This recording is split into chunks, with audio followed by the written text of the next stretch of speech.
A very good evening to all of you. Here we've come out with VGM case capsule number 7, abdominal lymphadenopathy. Let's look at this patient. This was a 68-year-old gentleman who came with loss of appetites in 6 months, weight loss of 3 kgs in 3 months. He was actually already very thin when he was, and type 2 diabetes and hypertension on treatment. He was poorly built and poorly nourished, and little bit of tachycardia was there. BP was normal, systems were normal. His lab investigations revealed a hemoglobin of 11.5 with MCV and MCH normal, and the counts and platelet count was normal. ESR is high, 16 an hour, and LFT and RFT were normal. So this patient actually had undergone a CCT abdomen and thorax because of extreme loss of appetite for the past 6 months, and it showed enlarged, partially necrotic lymph nodes in multiple areas in the abdomen, especially in the gastrohepatic ligament, portocaval region, para-aortic, pre-aortic. There were very large nodes, some were 3 by 4 centimeters with necrosis, and the CT thorax was normal. There was no consolidation, no evidence of tuberculosis there. So the EUS scopes, so the reason why I've come to this is they could not go for a CT guided biopsy because of the difficult to access areas of the lymph nodes. So they referred this patient here to us for an EUS guided biopsy. So this can reach out to the celiac at the nodes around the celiac axis, nodes next to the pancreas, the nodes next to the portal vein, and all can be easily accessed by the EUS scopes. And even the mediastinal, two particular areas, the altocaval window and subcarinal space can be accessed by the EUS. So these are the different EUS scopes: radial scope, which can mainly used for diagnostic, linear scope with a needle for any therapeutic purpose, and for this biopsies and needle aspiration, and a mini probe XL which can pass through a regular scope. So this is a regular endoscope through which this mini probe can pass through mini probe EUS. Now we first did this linear EUS to see the nodes. You can see this large node there, and this one is near the celiac takeoff, and you can see the node here. So they were hypoechoic. I mean, they were fairly uniform and had this large in size, 3 by 3 centimeters to 4 by 7 centimeters and all that. So, and this was the largest one we found. We biopsied from particular areas, particular nodes, especially this peripancreatic node and the celiac node in the celiac takeoff.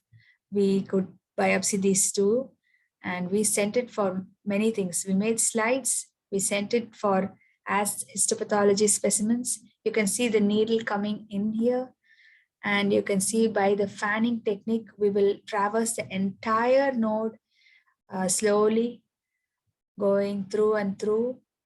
With this, these special biopsy needles can get us a good tissue bit, but we have to do this fanning technique and repeat it till we get, and we have the ROSE rapid on-site technique where we mount it on the slide, stain it with the rapid stain, and send it online to the pathologist, and we can immediately get a report from him, at least regarding the adequacy of the tissue. So this abdominal tuberculosis, let's look at the histopathology of this patient. This came out as necrotizing granulomatous inflammation consistent with tuberculosis. We also said TB PCR, but it was negative. You can see this is a granuloma here with some necrosis in the center. It's a perfect and classic of the diagnosis. So if you look at abdominal tuberculosis falls under extrapulmonary tuberculosis. If you look at the proportion of pulmonary and extrapulmonary, it's astounding, the difference. Is a very, very small proportion, and in that abdominal is another small area. So if you see the sites of organ involvement in abdominal tuberculosis, you can see the majority is in the gastrointestinal tract, followed by peritoneal and the lymph nodes. In the GI tract, ileocecal involvement is the most common, 42%. Concomitant pulmonary tuberculosis is present only in 15 to 25% of patients. Sputum AFP and culture have a low yield. Abnormal chest X-rays there in some people. So if you see history of abdominal tuberculosis, tuberculous enteritis as a complication of pulmonary TB was appreciated by Hippocrates in the 5th century. Abdominal TB is called the great mimicker. It can mimic anything. TB of GI tract is like the 6th most common extrapulmonary site. In abdominal tuberculosis, if you see intestinal, ileocecal being the most common, ileal next, and it can be ulcerative, hyperplastic, and ulcero-hyperplastic. Peritoneal tuberculosis could be acute. Mostly we see chronic. It can have ascites. It can have loculated ascites. It can just be a plastic, fibrous, adhesive type where the patient comes with small subacute intestinal obstruction, and purulent type. TB of the mesentery, and it can even, that plastic type can even form an abdominal cocoon. So tuberculosis of the mesentery and its lymph nodes is possible. Anorectal, sigmoidal can present as fistula, fissure, abscess, or mass. Involvement of the liver, spleen, and other organs can be part of miliary tuberculosis. Tuberculosis of the omentum is possible, and very, very rare types are there. We'll not go into that right now. Intestinal tuberculosis is called Koenig syndrome. Pathogenesis of abdominal tuberculosis.